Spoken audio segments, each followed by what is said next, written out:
যে ছেলেটা সারাদিন একটা ওয়াক্ত নামাজ পড়ে না, যে বিবি একটা ওয়াক্ত নামাজ পড়ে না, যে মেয়েটা পর্দা করে না, তারে জিজ্ঞাসা করেন না যে মা সবার সাথে সম্পর্ক বজায় রাখো, মালিকের সাথে কেন দুশ্মনী? আল্লাহর লগে কি নারাজি হইলা? আল্লাহর সাথে কি দুশ্মনী? আল্লাহর লগে কেন রাগ করলা? কেন রাগ করলা?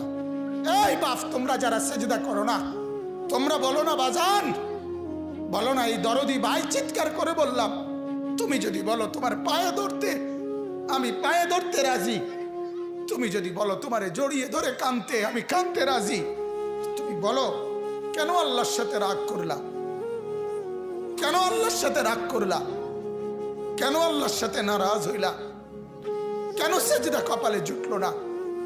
কেন মালিকের সাথে সারাদিনের এত কিছুর বিনিময়ে আল্লাহ তাআলা একটা মিস কল দিলে, 2 সেকেন্ডের একটা মিস কল দিলে বন্ধু তুমি টের পাও তোমার মোবাইলে মিস কল আসছে।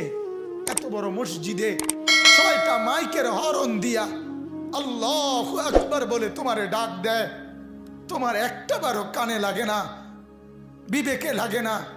তোর মতো শক্ত ডাকাত, তোর মতো পাষাণ বেটার কে হইতে পারে? বেটা কথা বলেন না কেন?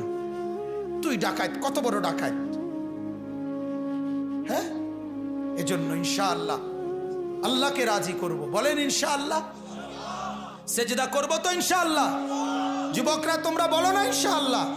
নওজোয়ান তোমাদেরকে বলি, আমার আশা ভরসার স্বপ্ন এই নওজোয়ানদেরকে জাগানো। আমি সারা দিন রাত চাই যুবকরা জেগে উঠুক, কারণ আগামীর পৃথিবী, গোটা বিশ্ব 2 ভাগ হবে। এটাই পৃথিবীর পুরা ভবিষ্যৎ। এক ভাগ পুরাপুরি দাজ্জালের অনুসারী কাফের, আরেক ভাগ মাহাদির অনুসারী ইমানদার। এই 2 ভাগে পৃথিবী অচিরেই বিভক্ত হয়ে যাবে। তুমি যদি মাহাদির পক্ষে থাকতে না পারো, তুমি যদি দাজ্জালের ধোকায় পড়ে যাও, আল্লাহর কসম ঈমান নিয়ে কবরে যাইতে পারবা না। অতএব আমি তোমার ঈমান চাই, আমি যুবকের ঈমান চাই, আমি যুবকের আখিরাত চাই। আল্লাহ তাআলা আমাদের প্রত্যেককে ঈমান আমলের দৌলত দান করেন, কবুল করেন।